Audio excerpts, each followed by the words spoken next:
Hello students, हम पढ़ रहे थे कक्षा 10वीं की हिंदी की पाठ्य पुस्तक स्पर्श भाग 2 से पाठ 3 डायरी का एक पन्ना।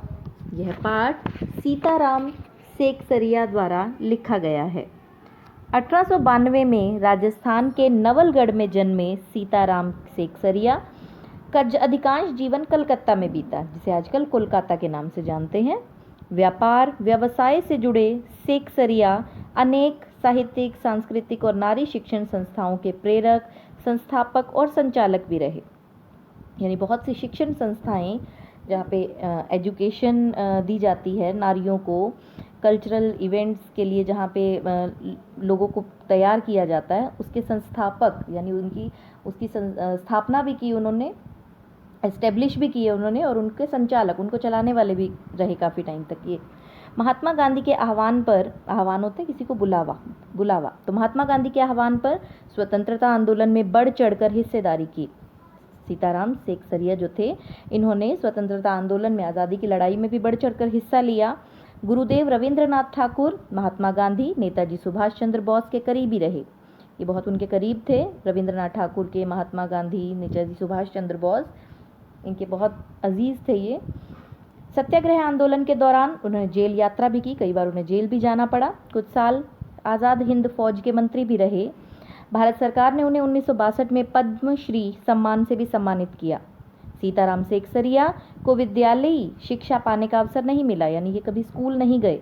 स्वाध्याय से ही पढ़ना लिखना सीखा। स्वाध्याय यानी खुद से पढ़ना, सेल्फ स्टडी की इन्होंने, और इससे उन्होंने पढ़ना लिखना सीखा। स्मृति कण, मन की बात, बीता युग, नई याद और 2 भागों में एक कार्यकर्ता की डायरी उनकी उल्लेखनीय कृतियां हैं, यानी उनके द्वारा लिखी गई रचनाएं हैं। चलिए पाठ शुरू करते हैं। पाठ से पहले पाठ प्रवेश। अंग्रेजों से देश को मुक्ति दिलाने के लिए महात्मा गांधी ने सत्याग्रह आंदोलन छेड़ा, यानी अंग्रेजों को अपने देश से बाहर निकालने के लिए, देश को आज़ादी दिलाने के लिए महात्मा गांधी जी ने सत्याग्रह आंदोलन छेड़ा। इस आंदोलन में जनता में आज़ादी की अलख जगाई, यानी आज़ादी पाने की एक इच्छा जो थी लोगों के मन में पैदा जो हुई, वो इसी आंदोलन की वजह से ही हुई। देश भर से ऐसे लाखों लोग सामने आए जो इस महासंग्राम में अपना सर्वस्व न्यौछावर करने को तत्पर थे, यानी हर एक व्यक्ति आज़ादी पाना चाहता था। इसीलिए बहुत से लोग, लाखों लोग आए जो अपना सर्वस्व, सब कुछ कुर्बान करने के लिए तैयार थे, आज़ादी की उस लड़ाई में हिस्सा लेने के लिए वो आगे बढ़े। 26 जनवरी 1930 को गुलाम भारत में पहली बार स्वतंत्रता दिवस मनाया गया। 26 जनवरी 1930 को जो भारत जो था बहुत सालों तक, कम से कम 100 सालों तक जो था अंग्रेज़ों का गुलाम बन के रहा, तो सन 1930 में 26 जनवरी 1930 को गुलाम भारत पहली बार उन्होंने स्वतंत्रता दिवस मनाया। यह सिलसिला आगे भी जारी रहा। आज़ादी के 2.5 साल बाद 1950 में यही दिन हमारे अपने गणतंत्र के लागू होने का दिन भी बना, यानी हमें आज़ादी मिली थी 1947 में, और उसके 2.5 साल बाद 26 जनवरी 1950 को संविधान लागू हुआ था। गणतंत्र के लागू होने का दिन भी यही दिन ही बना, जिस दिन को सन 1930 में स्वतंत्रता दिवस के रूप में मनाया भी गया। प्रस्तुत पाठ के लेखक सीताराम सेकसरिया आज़ादी की कामना करने वाले उन्हीं अनंत लोगों में से एक थे, यानी उन्हीं अनंत लोग जो बहुत लाखों की गिनती में, हज़ारों की गिनती में जो लोग आज़ादी पाने के लिए उस स्वतंत्रता संग्राम के अंदर हिस्सा ले रहे थे, उन्हीं में से एक सीताराम सेकसरिया भी थे। वह नित्य प्रतिदिन जो भी देखते, सुनते और महसूस करते, उसे अपनी निजी डायरी में दर्ज कर लेते, यानी जो कुछ भी दिन में उनके साथ घटना घटती, जो कुछ भी उनको सुनाई देता, समझते, जो कुछ भी उन्हें फील होता, जो कुछ भी उनके साथ बीतता था पूरे दिन में, उसको वो एक डायरी में लिख लेते थे शाम को। यह क्रम कई वर्षों तक चला। इस पाठ में उनकी डायरी का 26 जनवरी 1931 का लेखा जोखा है, जो हर रोज़ वो डायरी एंट्री लिखते थे, करते थे, तो उसी में से ही 26 जनवरी 1931 के दिन जो कुछ भी हुआ उसको आपके सिलेबस के अंदर एक चैप्टर के रूप में दिया गया है। जो डायरी एंट्री उन्होंने उस दिन, उस रात लिखी, जो कुछ भी उनके साथ सन 1931 में 26 जनवरी 1931 के दिन हुआ, वो सब उन्होंने इस पाठ के रूप में दिया है।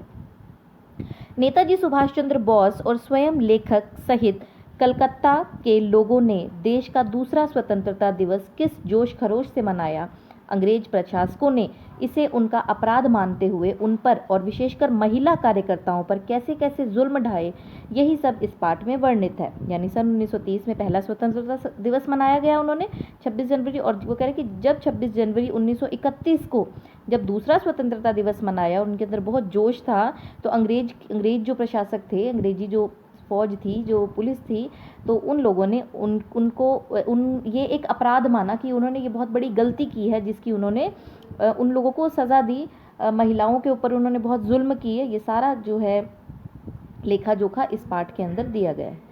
यह पाठ हमारे क्रांतिकारियों की कुर्बानियों की याद तो दिलाता ही है, साथ ही यह भी उजागर करता है कि एक संगठित समाज कृत संकल्प हो तो ऐसा कुछ भी नहीं जो वह ना कर सके। यानी कि इसका मतलब है कि इस पाठ को पढ़ के हमें अपने क्रांतिकारियों की याद तो आती ही है, लेकिन साथ साथ हमें ये भी बताता है, इस पाठ से हमें ये भी सीख मिलती है कि एक संगठित समाज मिलजुल के, अगर हम लोग मिल के कोई भी संकल्प कर लें, कोई भी एक कसम खा लें, एक दृढ़ निश्चय कर लें, तो कुछ भी काम ऐसा नहीं है जो पूरा ना हो सके। तो चलिए पाठ शुरू करते हैं। डायरी का एक पन्ना। डायरी का एक पन्ना, 26 जनवरी 1931 का दिन। आज का दिन तो अमर दिन है।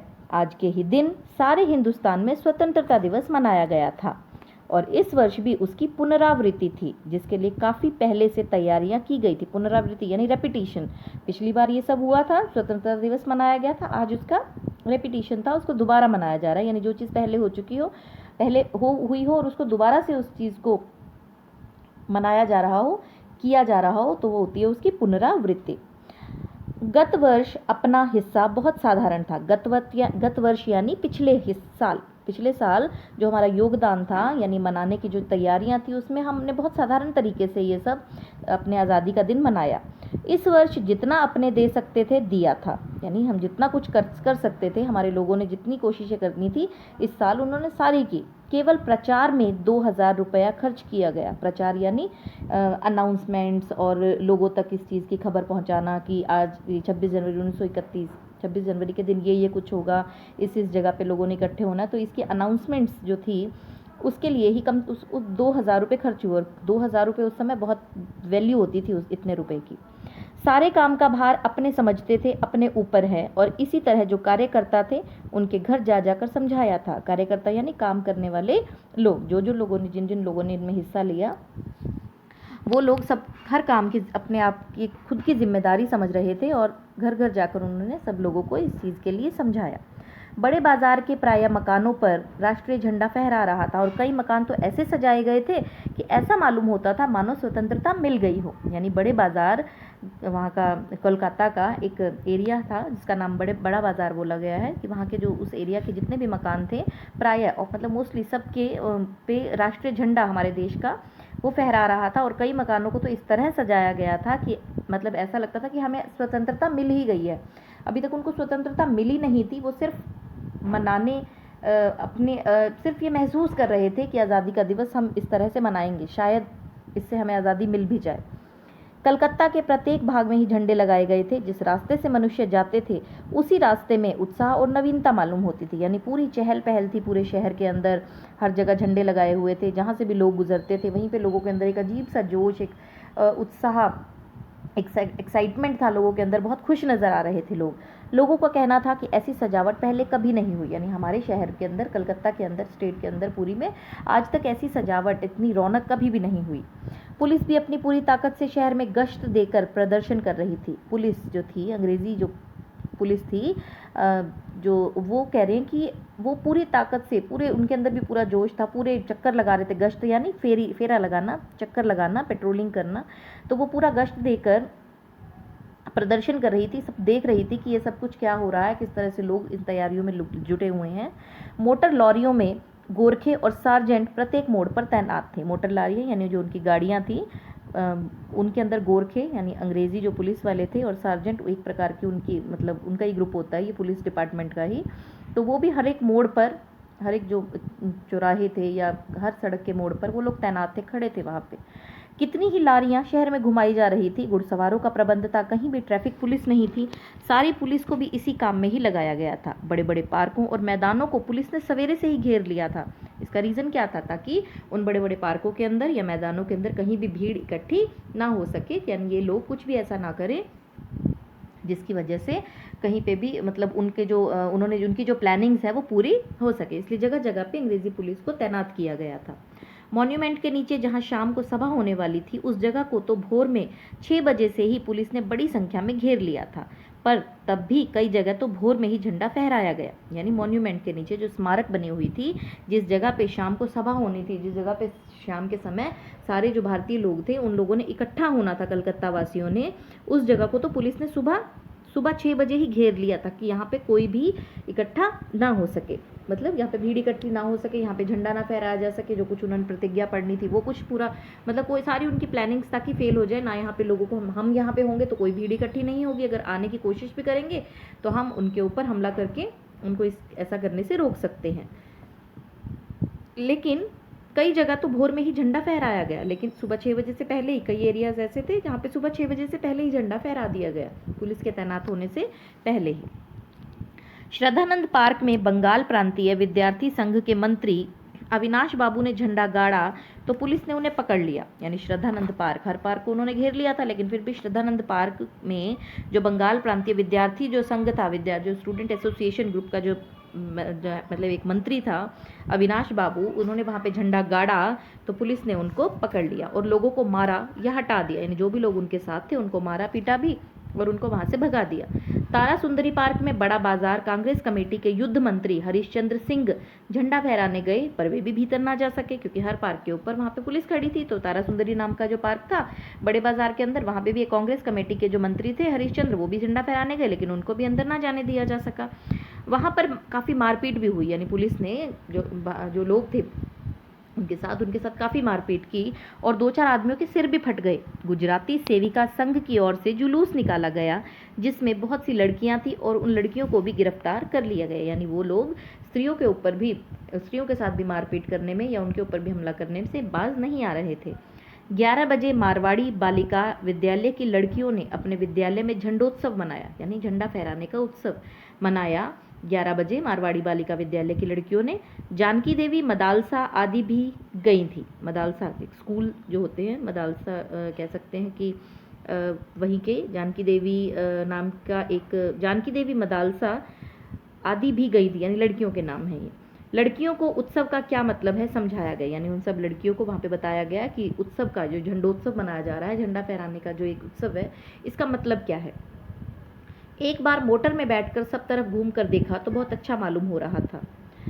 जगह जगह फोटो उतर रहे थे, अपने भी फोटो का काफ़ी प्रबंध किया था। 2-3 बजे कई आदमियों को पकड़ लिया गया, जिसमें मुख्यतः पूर्णोदास और पुरुषोत्तम दास ने, यानी पुलिस वाले जो थे जगह जगह काफ़ी घूम फिर रहे थे, गश्त लगा रहे थे और काफ़ी जगह से लोगों को गिरफ्तार भी किया। और जिनके बीच में कह रहे जो मुख्य रूप से जो पूर्णोदास और पुरुषोत्तम दास राय थे, ये भी स्वतंत्रता सेनानी थे। सुभाष बाबू के जुलूस का भार पूर्णोदास पर था, पर यह प्रबंध कर चुका था। स्त्री समाज अपनी तैयारी में लगा था कि औरतों ने भी, जो स्त्रियों ने भी जो कुछ भी प्लानिंग कर रखी थी उसके सबके लिए वो भी तैयारियां कर रही थी कि कहाँ जाके उन्होंने जुलूस निकालने हैं, कहाँ जाके प्रतिज्ञा पढ़नी है। जगह जगह से स्त्रियां अपना जुलूस निकालने की तथा ठीक स्थान पर पहुंचने की कोशिश कर रही थी, क्योंकि जगह जगह पे पुलिस खड़ी थी, वो लोग भीड़ को कहीं भी जाने नहीं दे रहे थे। तो इसीलिए जो स्त्रियां थी वो तैयारियों में लगी हुई थी कि हमें किस रास्ते से निकलना चाहिए ताकि हम सही समय पर उस जगह पे पहुंच सके।